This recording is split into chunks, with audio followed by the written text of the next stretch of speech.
मेरे प्यारे देशवासियों, नमस्कार। देश विदेश में रहने वाले सभी भारतीयों को स्वाधीनता दिवस की हार्दिक शुभकामनाएं।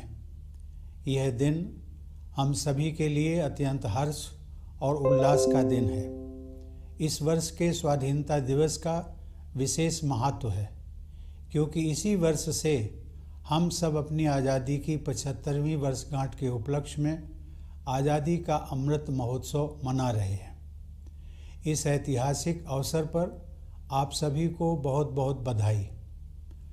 स्वाधीनता दिवस हमारे लिए पराधीनता से मुक्ति का त्यौहार है। कई पीढ़ियों के ज्ञात और अज्ञात स्वतंत्रता सेनानियों के संघर्ष से हमारी आज़ादी का सपना साकार हुआ था।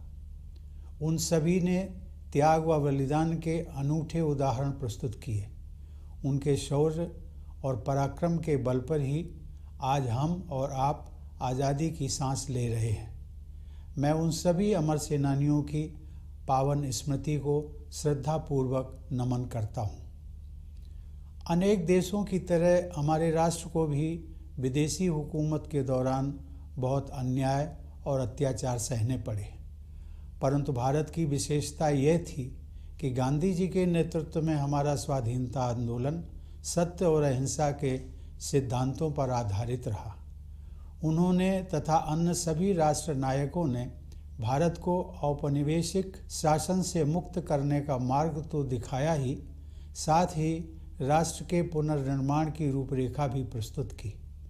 उन्होंने भारतीय जीवन मूल्यों और मानवीय गरिमा को पुनः स्थापित करने के लिए भी भरपूर प्रयास किए। अपने गणतंत्र की विगत 75 वर्षों की यात्रा पर जब हम नज़र डालते हैं तो हमें यह गर्व होता है कि हमने प्रगति पथ पर काफ़ी लंबी दूरी तय कर ली है। गांधी जी ने हमें यह सिखाया है कि गलत दिशा में तेज़ी से कदम बढ़ाने से अच्छा है कि सही दिशा में धीरे ही सही लेकिन सधे हुए कदमों से आगे बढ़ा जाए। अनेक परंपराओं से समृद्ध भारत के सबसे बड़े और जीवंत लोकतंत्र की अद्भुत सफलता को विश्व समुदाय सम्मान के साथ देखता है। प्यारे देशवासियों, हाल ही में संपन्न टोक्यो ओलंपिक में हमारे खिलाड़ियों ने अपने शानदार प्रदर्शन से देश का गौरव बढ़ाया है। भारत ने ओलंपिक खेलों में अपनी भागीदारी के 121 वर्षों में सबसे अधिक मेडल जीतने का इतिहास रचा है। हमारी बेटियों ने अनेक बाधाओं को पार करते हुए खेल के मैदानों में विश्व स्तर की उत्कृष्टता हासिल की है।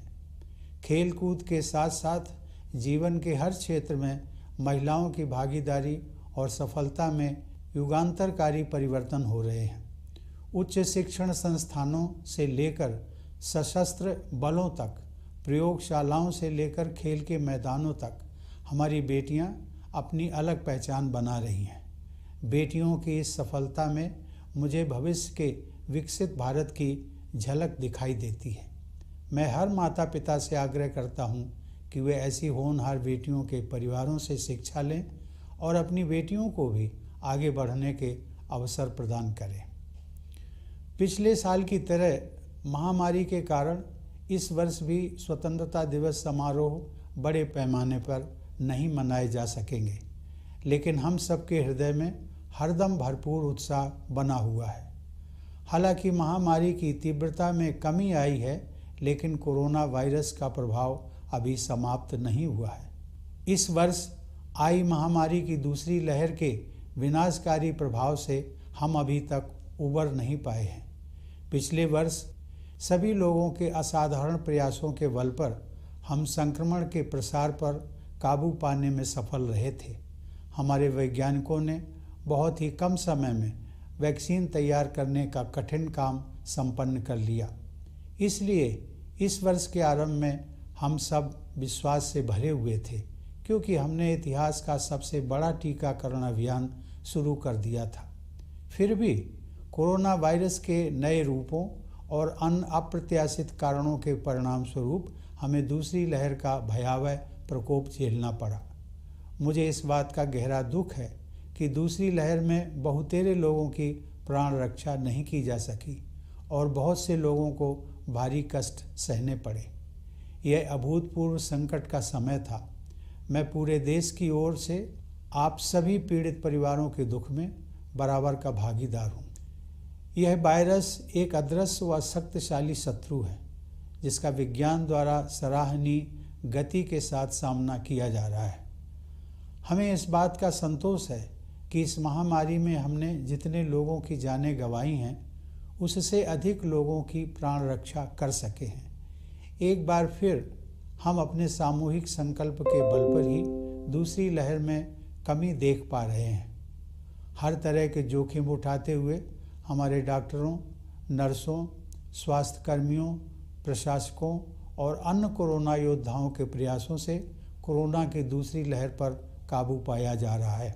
कोविड की दूसरी लहर से हमारी सार्वजनिक स्वास्थ्य सेवाओं के बुनियादी ढांचे पर बहुत दबाव पड़ा है। सच तो यह है कि विकसित अर्थव्यवस्थाओं समेत किसी भी देश का बुनियादी ढांचा इस विकराल संकट का सामना करने में समर्थ सिद्ध नहीं हुआ। हमने स्वास्थ्य व्यवस्था को मजबूत बनाने के लिए युद्ध स्तर पर प्रयास किए। देश के नेतृत्व ने इस चुनौती का डटकर सामना किया। केंद्र सरकार के प्रयासों के साथ साथ राज्य सरकारों, निजी क्षेत्र की स्वास्थ्य सुविधाओं, गैर सरकारी संगठनों तथा अन्य समूहों ने सक्रिय योगदान किया।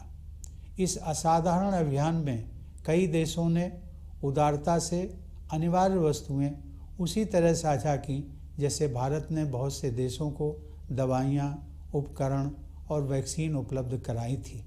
इस सहायता के लिए मैं विश्व समुदाय का आभार प्रकट करता हूँ। इन सभी प्रयासों के परिणाम स्वरूप काफ़ी हद तक सामान्य स्थिति बहाल हो गई है और अब हमारे अधिकांश देशवासी राहत की सांस ले रहे हैं। अब तक के अनुभव से यही सीख मिली है कि अभी हम सबको लगातार सावधानी बरतने की ज़रूरत है। इस समय वैक्सीन हम सबके लिए विज्ञान द्वारा सुलभ कराया गया सर्वोत्तम सुरक्षा कवच है।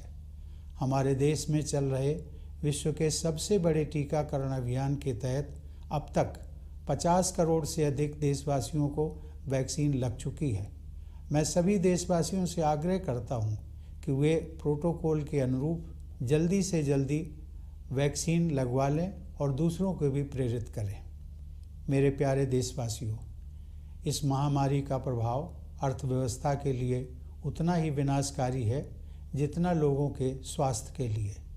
सरकार गरीब और निम्न मध्यम वर्ग के लोगों के साथ साथ छोटे और मध्यम उद्योगों की समस्याओं के विषय में भी चिंतित रही है।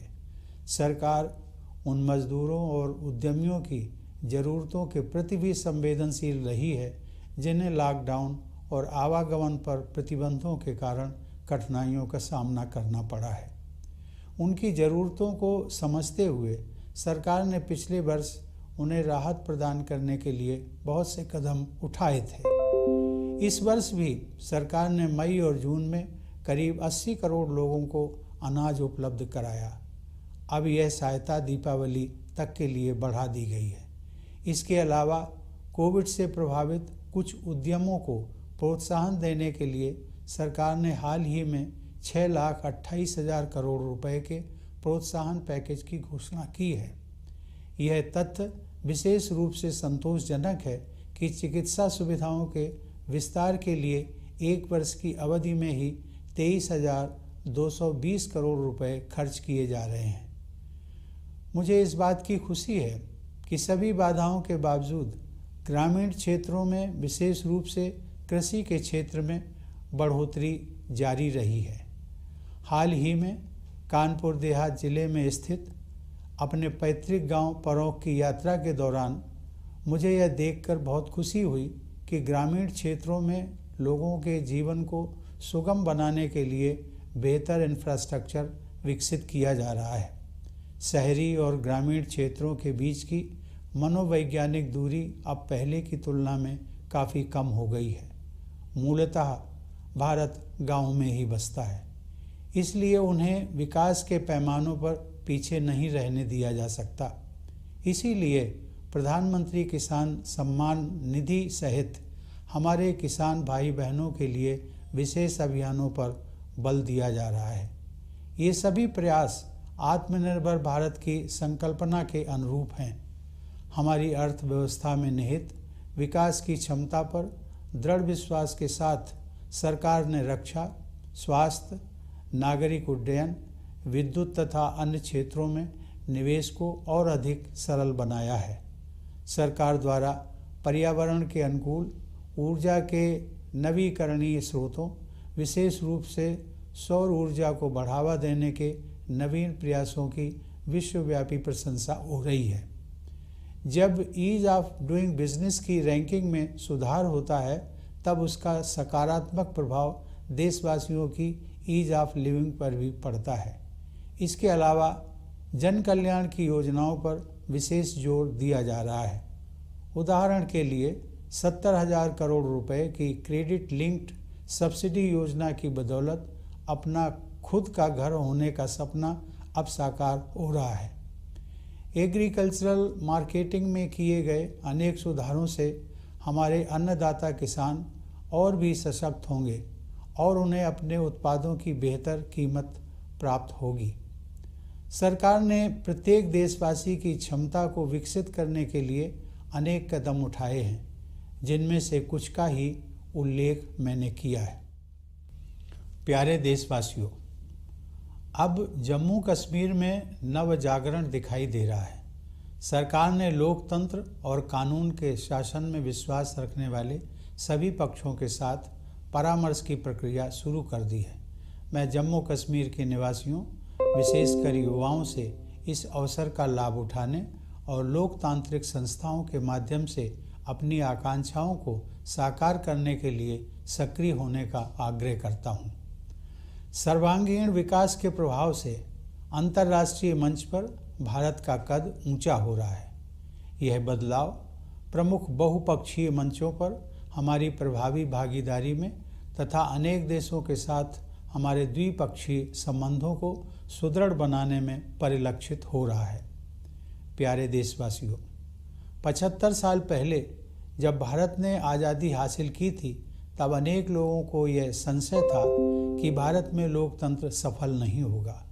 ऐसे लोग शायद इस तथ्य से अनभिज्ञ थे कि प्राचीन काल में लोकतंत्र की जड़ें इसी भारत भूमि में पुष्पित पल्लवित हुई थी। आधुनिक युग में भी भारत बिना किसी भेदभाव के सभी वयस्कों को मताधिकार देने में अनेक पश्चिमी देशों से आगे रहा। हमारे राष्ट्र निर्माताओं ने जनता के विवेक में अपनी आस्था व्यक्त की और हम भारत के लोग अपने देश को एक शक्तिशाली लोकतंत्र बनाने में सफल रहे हैं। हमारा लोकतंत्र संसदीय प्रणाली पर आधारित है, अतः संसद हमारे लोकतंत्र का मंदिर है, जहां जनता की सेवा के लिए महत्वपूर्ण मुद्दों पर वाद विवाद, संवाद और निर्णय करने का सर्वोच्च मंच हमें उपलब्ध है। यह सभी देशवासियों के लिए बहुत गर्व की बात है कि हमारे लोकतंत्र का यह मंदिर निकट भविष्य में ही एक नए भवन में स्थापित होने जा रहा है। यह भवन हमारी रीति और नीति को अभिव्यक्त करेगा। इसमें हमारी विरासत के प्रति सम्मान का भाव होगा और साथ ही समकालीन विश्व के साथ कदम मिलाकर चलने की कुशलता का प्रदर्शन भी होगा। स्वतंत्रता की 75वीं वर्षगांठ के अवसर पर इस नए भवन के उद्घाटन को विश्व के सबसे बड़े लोकतंत्र की विकास यात्रा में एक ऐतिहासिक प्रस्थान बिंदु माना जाएगा। सरकार ने इस विशेष वर्ष को स्मरणीय बनाने के लिए कई योजनाओं का शुभारंभ किया है। गगनयान मिशन उन अभियानों में विशेष महत्व रखता है। इस मिशन के तहत भारतीय वायुसेना के कुछ पायलट विदेश में प्रशिक्षण प्राप्त कर रहे हैं। जब वे अंतरिक्ष में उड़ान भरेंगे तो भारत मानव युक्त अंतरिक्ष मिशन को अंजाम देने वाला दुनिया का चौथा देश बन जाएगा। इस प्रकार हमारी आकांक्षाओं की उड़ान किसी प्रकार की सीमा में बंधने वाली नहीं है। फिर भी हमारे पैर यथार्थ की ठोस जमीन पर टिके हुए हैं। हमें यह एहसास है कि आज़ादी के लिए मर मिटने वाले स्वाधीनता सेनानियों के सपनों को साकार करने की दिशा में हमें अभी काफ़ी आगे जाना है। वे सपने हमारे संविधान में न्याय, स्वतंत्रता, समता और बंधुता, इन 4 सार गर्भित शब्दों द्वारा स्पष्ट रूप से समाहित किए गए हैं। असमानता से भरी विश्व व्यवस्था में और अधिक समानता के लिए तथा अन्यायपूर्ण परिस्थितियों में और अधिक न्याय के लिए दृढ़तापूर्वक प्रयास करने की आवश्यकता है। न्याय की अवधारणा बहुत व्यापक हो गई है, जिसमें आर्थिक और पर्यावरण से जुड़ा न्याय भी शामिल है। आगे की राह बहुत आसान नहीं है, हमें कई जटिल और कठिन पड़ाव पार करने होंगे, लेकिन हम सबको असाधारण मार्गदर्शन उपलब्ध है। यह मार्गदर्शन विभिन्न स्रोतों से हमें मिलता है। सदियों पहले के ऋषि मुनियों से लेकर आधुनिक युग के संतों और राष्ट्र नायकों तक हमारे मार्गदर्शकों की अत्यंत समृद्ध परंपरा की शक्ति हमारे पास है। अनेकता में एकता की भावना के बल पर हम दृढ़ता से एक राष्ट्र के रूप में आगे बढ़ रहे हैं। विरासत में मिली हमारे पूर्वजों की जीवन दृष्टि इस सदी में न केवल हमारे लिए बल्कि पूरे विश्व के लिए सहायक सिद्ध होगी। आधुनिक औद्योगिक सभ्यता ने मानव जाति के सम्मुख गंभीर चुनौतियां खड़ी कर दी हैं। समुद्रों का जल स्तर बढ़ रहा है, ग्लेशियर पिघल रहे हैं और पृथ्वी के तापमान में वृद्धि हो रही है। इस प्रकार जलवायु परिवर्तन की समस्या हमारे जीवन को प्रभावित कर रही है। हमारे लिए गर्व की बात है कि भारत ने न केवल पेरिस जलवायु समझौते का पालन किया है, बल्कि जलवायु की रक्षा के लिए तय की गई प्रतिबद्धता से भी अधिक योगदान कर रहा है। फिर भी मानवता को विश्व स्तर पर अपने तौर तरीके बदलने की सख्त ज़रूरत है। इसीलिए भारतीय ज्ञान परंपरा की ओर दुनिया का रुझान बढ़ता जा रहा है। ऐसी ज्ञान परंपरा जो वेदों और उपनिषदों के रचनाकारों द्वारा निर्मित की गई, रामायण और महाभारत में वर्णित की गई, भगवान महावीर, भगवान बुद्ध तथा गुरु नानक द्वारा प्रसारित की गई और महात्मा गांधी जैसे लोगों के जीवन में परिलक्षित हुई। गांधी जी ने कहा था कि प्रकृति के अनुरूप जीने की कला सीखने के लिए प्रयास करना पड़ता है, लेकिन एक बार जब आप नदियों और पहाड़ों, पशुओं और पक्षियों के साथ संबंध बना लेते हैं तो प्रकृति अपने रहस्यों को आपके सामने प्रकट कर देती है। आइए हम संकल्प लें कि गांधी जी के इस संदेश को आत्मसात करेंगे और जिस भारत भूमि पर हम रहते हैं उसके पर्यावरण के संरक्षण के लिए त्याग भी करेंगे। हमारे स्वतंत्रता सेनानियों में देश प्रेम और त्याग की भावना सर्वोपरि थी। उन्होंने अपने हितों की चिंता न करते हुए हर प्रकार की चुनौतियों का सामना किया। मैंने देखा है कि कोरोना के संकट का सामना करने में भी लाखों लोगों ने अपनी परवाह न करते हुए मानवता के प्रति निस्वार्थ भाव से दूसरों के स्वास्थ्य और प्राणों की रक्षा के लिए भारी जोखिम उठाए हैं। ऐसे सभी कोविड योद्धाओं की मैं हृदय से सराहना करता हूँ। अनेक कोविड योद्धाओं को अपनी जान भी गंवानी पड़ी है। मैं उन सब की स्मृति को नमन करता हूँ। हाल ही में कारगिल विजय दिवस के उपलक्ष्य में मैं लद्दाख स्थित कारगिल युद्ध स्मारक द्रास में अपने बहादुर जवानों को श्रद्धांजलि देने के लिए जाना चाहता था, लेकिन रास्ते में मौसम खराब हो जाने की वजह से मेरा उस स्मारक तक जाना संभव नहीं हो पाया। वीर सैनिकों के सम्मान में उस दिन मैंने बारामूला में डैगर वार मेमोरियल पर शहीदों को श्रद्धांजलि अर्पित की। वह मेमोरियल उन सभी सैनिकों की स्मृति में बनाया गया है जिन्होंने अपने कर्तव्य पथ पर सर्वोच्च बलिदान दिया है। उन जाबाज योद्धाओं की वीरता और त्याग की सराहना करते हुए मैंने देखा कि उस युद्ध स्मारक में एक आदर्श वाक्य अंकित है, मेरा हर काम देश के नाम। यह आदर्श वाक्य हम सभी देशवासियों को मंत्र के रूप में आत्मसात कर लेना चाहिए तथा राष्ट्र के विकास के लिए पूरी निष्ठा व समर्पण से कार्य करना चाहिए। मैं चाहूँगा कि राष्ट्र और समाज के हित को सर्वोपरि रखने की इसी भावना के साथ हम सभी देशवासी भारत को प्रगति के पथ पर आगे ले जाने के लिए एकजुट हो जाएं। मेरे प्यारे देशवासियों, मैं विशेष रूप से भारतीय सशस्त्र बलों के वीर जवानों की सराहना करता हूं, जिन्होंने हमारी स्वतंत्रता की रक्षा की है और आवश्यकता पड़ने पर साहस बलिदान भी दिया है। मैं सभी प्रवासी भारतीयों की भी प्रशंसा करता हूं। उन्होंने जिस देश में भी घर बसाया है वहां अपनी मातृभूमि की छवि को उज्जवल बनाए रखा है। मैं एक बार फिर आप सभी को भारत के 75वें स्वतंत्रता दिवस की पूर्व संध्या पर बधाई देता हूं। यह वर्षगांठ मनाते हुए मेरा हृदय सहज ही आज़ादी के शताब्दी वर्ष 2047 के सशक्त, समृद्ध और शांतिपूर्ण भारत की परिकल्पना से भरा हुआ है। मैं यह मंगल कामना करता हूं कि हमारे सभी देशवासी कोविड महामारी के प्रकोप से मुक्त हों तथा सुख और समृद्धि के मार्ग पर आगे बढ़ें।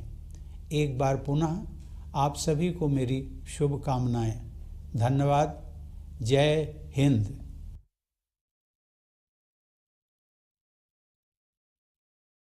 My dear fellow citizens, Namaskar. It is a matter of great joy for me to wish all Indians living in India and abroad a very happy Independence Day. This day has a special significance as it marks the beginning of the 75th year of India's independence, for which Azadi Ka Amrit Mahotsav is being celebrated. My hearty congratulations to you all on this momentous occasion. Independence Day is a festival of freedom for us. This was made possible by generations of freedom fighters, some known, many unknown. They made great sacrifices. Today, you and I breathe under free skies thanks to their heroic deeds. I bow in respect to the pious memory of those brave martyrs. Our nation, like many others, suffered great injustices and tyranny under foreign rule. What distinguishes India, however, is that the character of our nationalist movement led by Mahatma Gandhi was based on the principles of truth and non-violence. He and all other national heroes provided us with an invaluable blueprint to not only liberate the nation from colonial rule but also to rebuild it. Gandhiji's struggle was for a return to Indian ethos and for human dignity. Now, as we look back to the 75-year journey of our republic, we have reasons to be proud of the considerable distance we have travelled. Gandhiji taught us that slow and steady steps in the right direction are preferable to rapid strides in the wrong direction.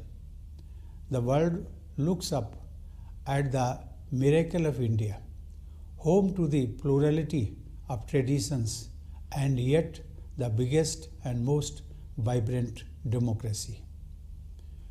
Dear fellow citizens, in the recently concluded Tokyo Olympics, our sportspersons have brought laurels to the nation with their stellar performances.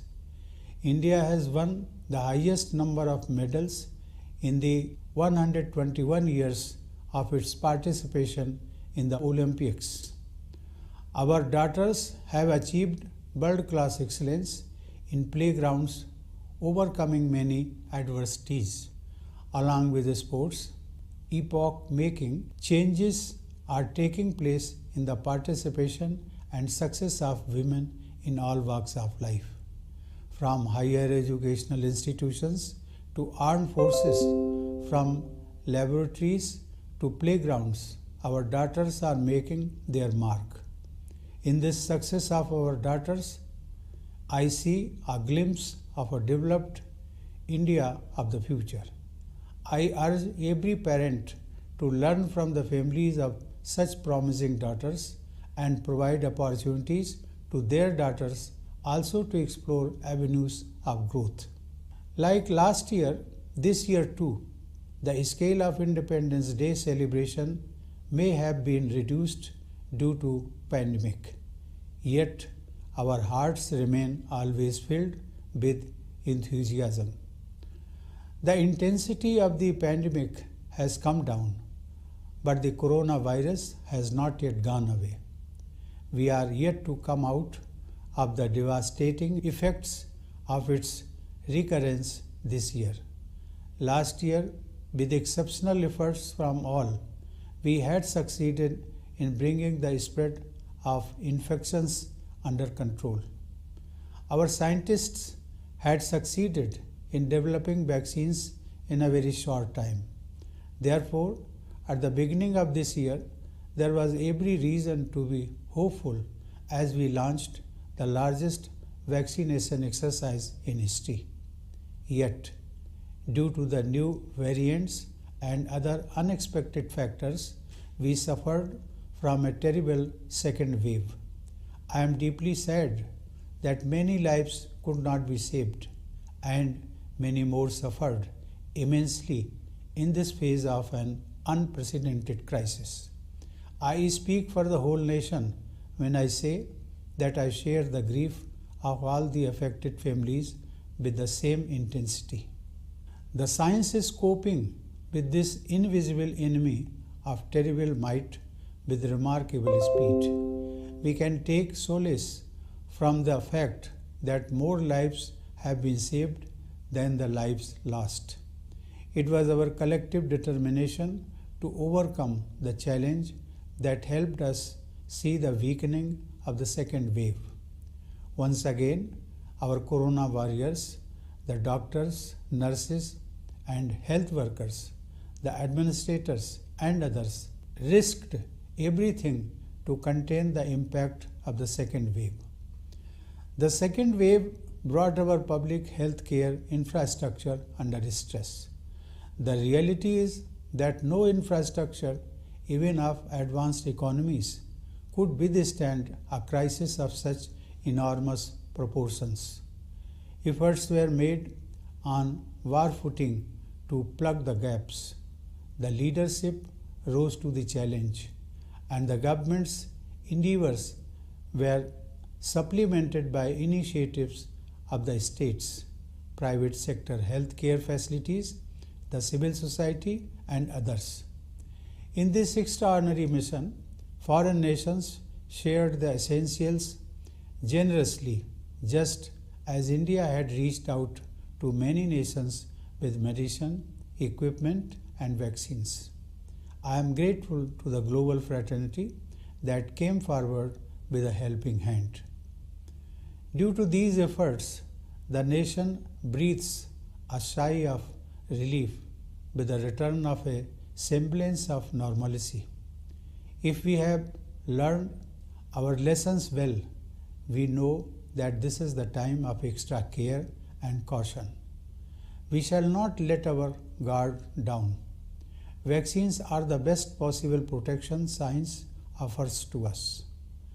Under the world's biggest vaccination campaign going on in our country, more than 50 crore fellow citizens have been vaccinated so far.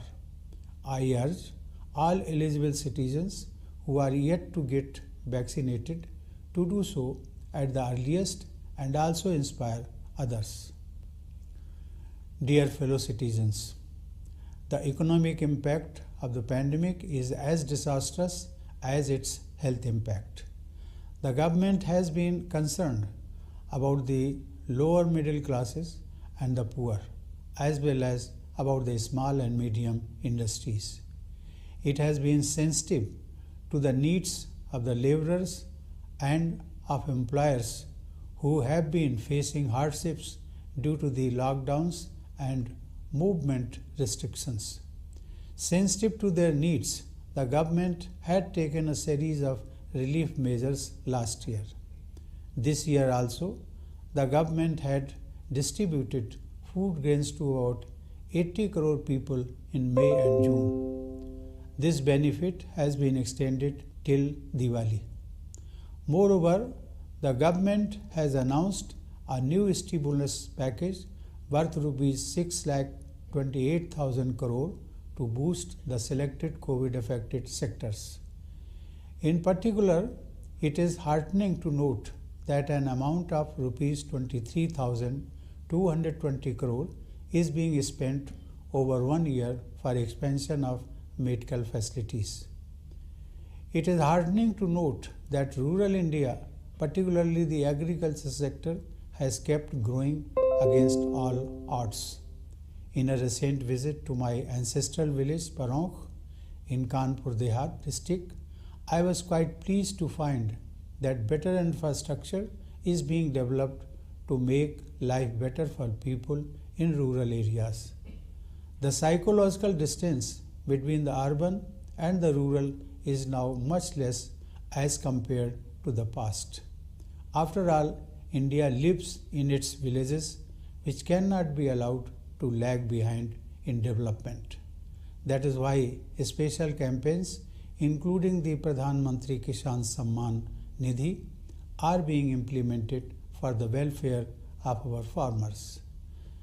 These efforts are consistent with the vision of an Atmanirbhar Bharat, a self-reliant India. With abiding faith in the inherent capacity of the economy, the government has further opened up defense, health, civil aviation, power, and other sectors. The government's new initiatives to promote eco-friendly renewable sources of energy, particularly solar power, have won praise around the world. If there is an improvement in the ease of doing business, it has a positive impact on the ease of living for all. In addition to these, special emphasis is being given to public welfare. For example, the dream of having a home of one's own is being realized thanks to the Rs 70,000 crore credit-linked subsidy scheme. The series of agricultural marketing reforms will empower our Annadata farmers and help them get better price for their produce. These are some of the measures the government has taken to unleash the potential of every Indian. Dear fellow citizens, a new dawn is rising in Jammu and Kashmir. The government has initiated the process of consultation with all stakeholders who have faith in democracy and the rule of law. I urge the people, especially the youth of Jammu and Kashmir, to utilize this opportunity and work on realizing their aspirations through democratic institutions. With all-round progress, India's stature is rising in the international arena, as it was reflected in our participation in several key multilateral forums as well as in consolidating bilateral relationships with several countries. Dear fellow citizens, when India won independence 75 years ago, many skeptics thought democracy would not survive in India. Little did they know that roots of democracy were nurtured in this soil in ancient times, and even in modern times, India was ahead of many Western nations in offering franchise to all adults, regardless of any distinctions. The founding fathers had reposed their faith in the wisdom of the people, and we, the people of India, have made India a strong democracy. We have adopted the system of parliamentary democracy. Therefore, our parliament is the temple of our democracy, which provides us the highest forum where we discuss, debate, and decide issues for the well-being of our people.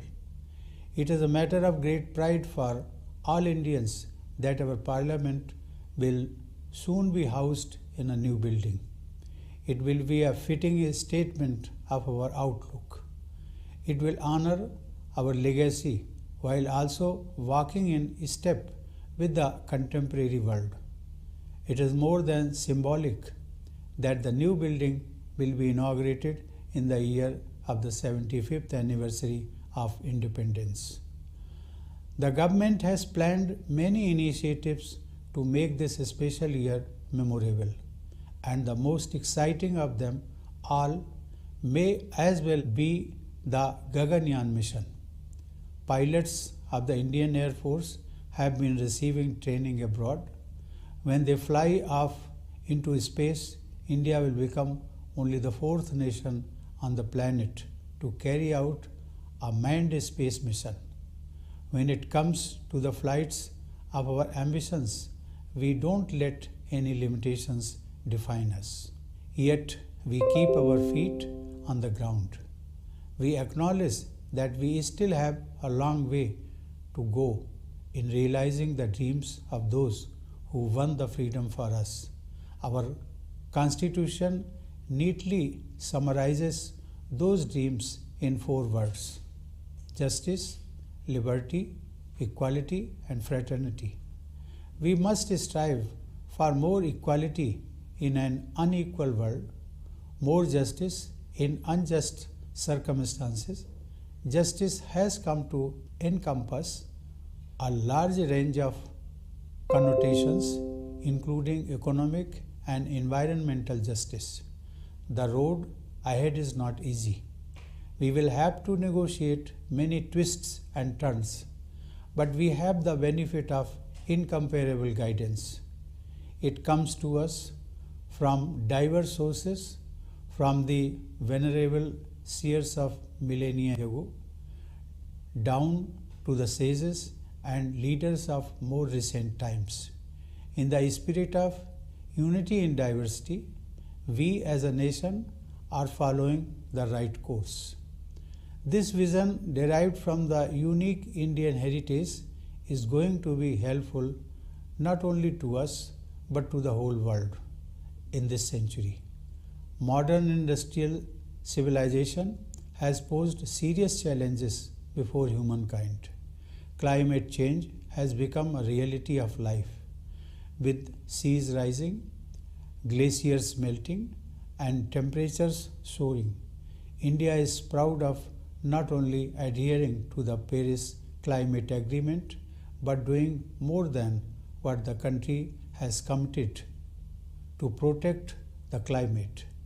However, the world desperately needs a course correction. This is why the world is increasingly turning to the wisdom of India, as created by the authors of the Vedas and Upanishads, as depicted in the Ramayana and Mahabharata, as taught by Lord Mahavira, Lord Buddha, and Guru Nanak, and as reflected in the lives of the likes of Mahatma Gandhi.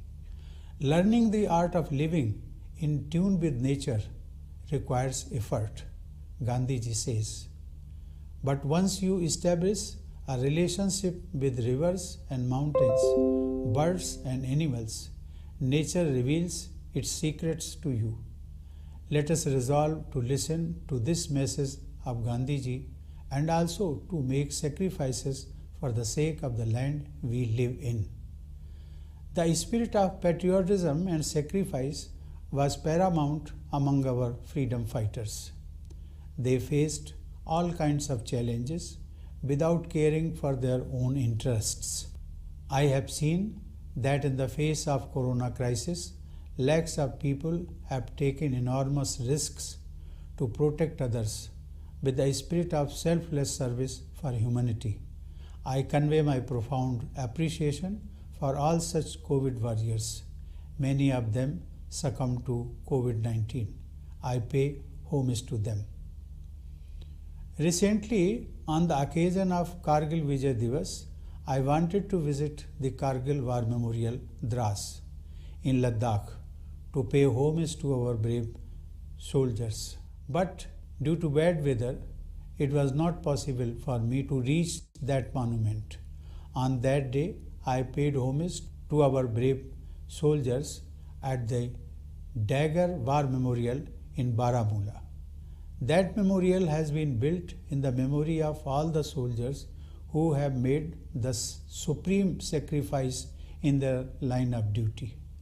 While appreciating the valor and sacrifice of those brave warriors, I noticed that the war memorial has a motto inscribed, Mera har kaam desh ke naam, which means each and every deed of mine is for the nation. All of us should imbibe this motto as a mantra and work with full devotion and dedication for the development of the nation. I would like that all of us come together to take India forward on the path of progress with the spirit of keeping the interest of the nation and society foremost. Dear fellow citizens, I extend my greetings especially to the members of the armed forces who have guarded our freedom valiantly and gladly, making supreme sacrifice when necessary. I also extend my greetings to the members of the Indian diaspora who have represented the motherland well wherever they have made home. I once again congratulate all of you on the eve of India's 75th Independence Day. While celebrating this anniversary, I cannot stop my mind from imagining a powerful, prosperous, and peaceful India of 2047 when we will celebrate 100 years of our independence. I wish that all our people come out of the difficulties caused by the COVID pandemic and move ahead on the path of happiness and prosperity.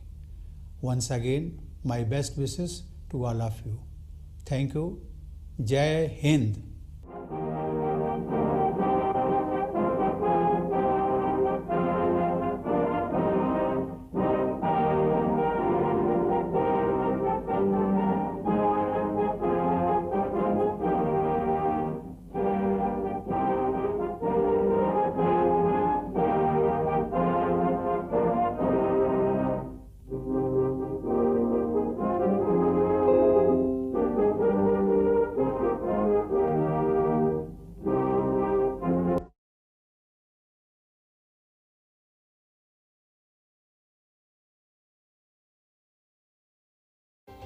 वरिष्ठ अकाली नेता प्रकाश सिंह बादल और सुखबीर बादल।